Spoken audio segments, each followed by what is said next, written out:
then this is a quick road test video, and this is for a Volvo XC90 2.5 diesel, and it's the SE model.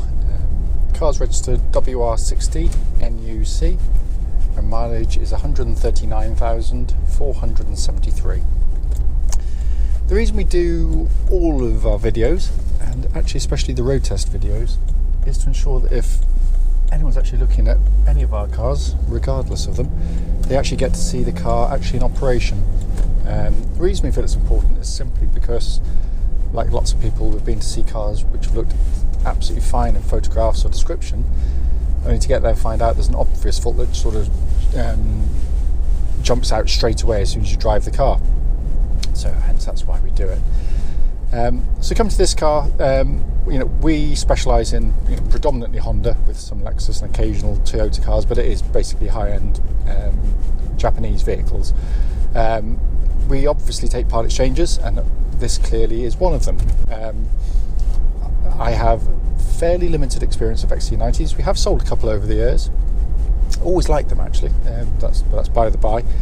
This particular car has been, over the miles it's done, it's been very well looked after. I think from memory, I'd have to double check, but I think the cam belt was changed at 97,000 miles. But there's lots of paperwork and bills and receipts that came with the car.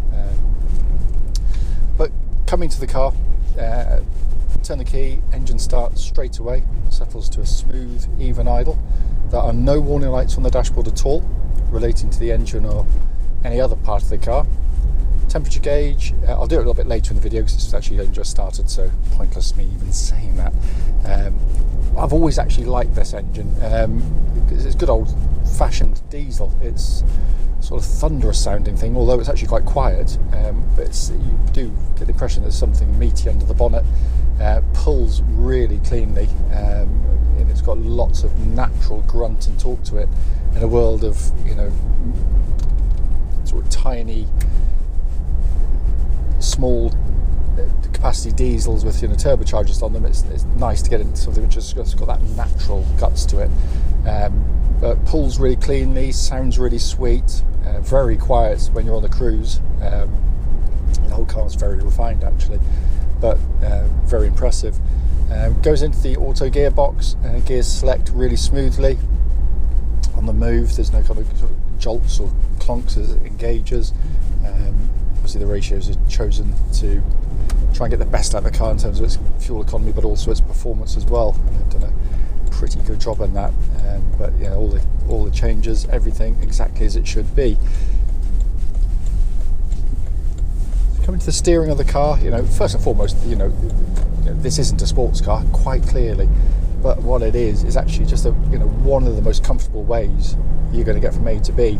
The steering, it's got that kind of, it's power steering, so it's easy, but it's got a lovely heft to it. Again, it makes the car feel, very solid. You feel as though you're driving something that's weighing about 20 tons, but in a nice way. It just feels really strong on the road. The steering feels precise for the type of car it is and accurate. Track's nice and straight. There's no vibrations at this speed or any speed up to the legal limit actually. Suspension of the car, what I'm looking out for in road tests, and the next bump I'm about to go over is a really good test for the car, which is this one here. Just listening out for any kind of clonks or rattles that shouldn't be there, and given the fact that the car's 13 years old and has done the miles it's done, you'd expect it to exhibit a few, and there's nothing. It feels as tight as a drum, I have to say, it really does. It's trump card though is its ride quality. It is very, very smooth riding. It is a balance between, do you go for something that can sort of dart through corners, whereas that isn't what this is designed for. It's designed to just soak up and to just trundle along at sensible speeds, and it does that brilliantly, absolutely brilliantly. But throw it into some corners, and no, it's not going to want to respond like a sports car. Quite the opposite. Brakes, by the way, it's going to give them a good shove. Leave this a bit later. Nice solid brake pedal on the car. I'm feeling out for rather is any kind of pulsing or vibrations that come through the brake pedal. It shouldn't be there, and there are none at all.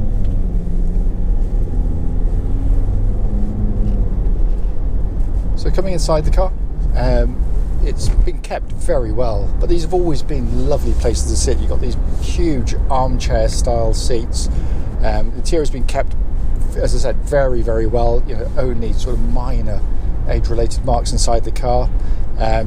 Sat nav works. I've not gone through each and every control in the car. I'm not going to pretend I have, but everything I've pressed thus far seems to have worked absolutely fine. The sat nav, the radio, as I said, the dashboard itself. I've been driving drove it a little while on the test drive originally. There were no warning lights. Temperature gauge now just under half, which according to Google is actually what it's meant to be now. Nice, simple, easy display to use. It's just a nice, simple car to get in and drive. That's what I like about them. They're very much of their time. But the point of the video, as I said at the start, is literally just to show the car operating. I can't fault it. I said I'm no expert in these, but I've driven lots of cars, and I know a good car when I see or drive one, and this just drives absolutely beautifully. It's a genuine pleasure to drive it. As always though, if you've got any questions, don't hesitate to give us a call.